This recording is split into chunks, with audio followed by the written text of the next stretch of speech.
Hey guys, I watched the Batman and better than I expected. A lot better than I expected. I was not expecting much at all from this, but I did enjoy it. Now there's some things I don't like. For instance, the Penguin. I did not like that character. He's like this Italian little mobster. He's not the gentleman or has that suave gentleman like persona about him. No, he's like this Italian mobster. I don't like that. I ain't like that. Not for the Penguin. I don't like that. I feel like you could have just put any other character and that would have, filled the world just as good. Why do you need that? But they went with that route. But anyway, let me get back to the Batman. And the Batman, very interesting take. I'll say a very interesting take because he does start out very vengeful, angry, beating the shit out of criminals. I mean, he fucks them up. I'm like, okay, this Batman's fucking him up. Now, he's not on that stupid ass Zack Snyder one. He's not killing them, but he is beating the shit out of them. I'd say he's beating them worse than Christian Bale and, of course, Michael Keaton. He's really beating the shit out of these people. He's just not going as far as the Zack Snyder one, and that's not Batman. That's never been Batman to me. But anyway, there's a lot more wrong with that, and that's a whole different topic.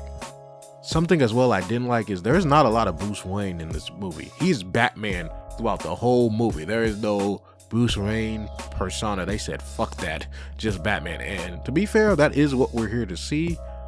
But I do like to see that element in Batman, just to see the difference. And there is no difference. He is Batman all the way out. He is Batman. Even without the mask, he's Batman.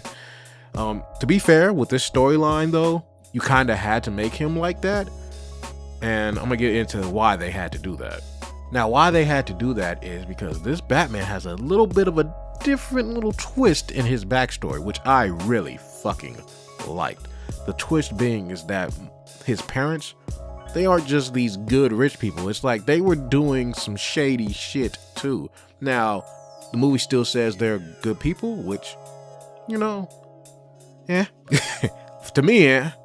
His father wanted Falcone to intimidate this one reporter, and that led to Falcone taking it too far and actually killing him, which to me is pretty still fucked up. To be fair, the reporter was trying to get some little dirt on him, but still, that went a little far, and that's something someone rich would do. But I do like hearing that. I like that element that his parents aren't just these good rich people, which most rich people, it could go either way. It could go either way, especially in Gotham. In Gotham specifically, that is usually not what happens. Rich people being good is not usually the case. Now, I guess they were trying to make him the outlier, but fuck that. I like this better.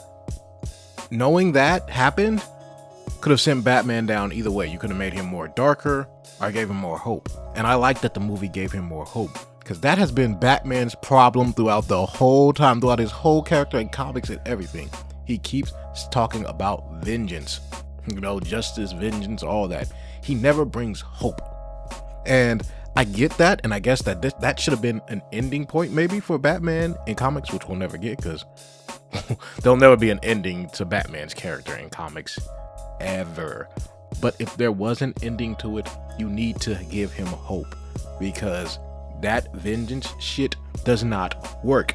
Gotham's always going to be a cesspool. It's been a cesspool, and that's the problem with the comics and other shit, is that it's a cesspool. No, I shouldn't say a problem.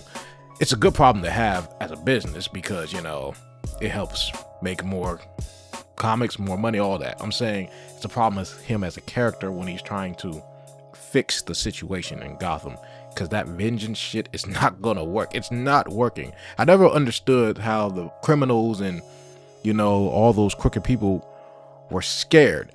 It works for some of them, and yeah, maybe they're scared when he gets there, but it doesn't deter them. It doesn't stop them. It might stop a couple, usually the very minor ones, but it does not stop them. That being fearful of me does not work. It does not work. If anything, it's made it worse. That's how you get people like the Joker, and I guess we're going to transition to the Riddler soon, but yeah, it makes shit worse. And I'm glad that this movie gave hope, where the other Batman movies, I didn't get that shit. I'm not going to lie. Even in the end of The Dark Knight, he's like, I gotta be whatever the city needs me to be. I'm like, no, that's not gonna work. That's not going to work because A, you're not going to be whatever it needs to be because you're not going to give them hope. We know that. So I do like that ending and that message for this movie and for this character of Batman. Because to be fair, that's why, I know Batman fans are going to hate this, but that's why Superman and Metropolis, it's better. There's hope. There's sun. It's sunny. It's good because Superman's here. There's hope. For any other hero, there's hope. For Batman, you hope he saves you, but that doesn't fix the fucking city. The city is still going to be bad. He might save you for today, but what about tomorrow? The Joker's going to get back out and do the same shit. And it's just his hope message is a good message that I'm glad that this movie recognized. Now, maybe they should have waited and did this towards the end, but I'm not really upset that they did it now, especially where it could go. And this is also not an origin story for this movie. He's been Batman, Joker's in jail, so he's been doing it for some time. Now, I also want to talk about the Riddler. And the Riddler in this movie, I did enjoy. I hope they change that fucking suit though. Like, it was fine for now, but if he gets back out, I do want some type of Riddler type of suit. It doesn't have to be the, suit with the question mark. They could do something different, but I don't like that. I wasn't big on that, but yeah, they need to change that shit. Selina Kyle, Falcone, I did like that little dynamic and little plot that they put in. It doesn't feel like it gets in the way. If anything, it adds more.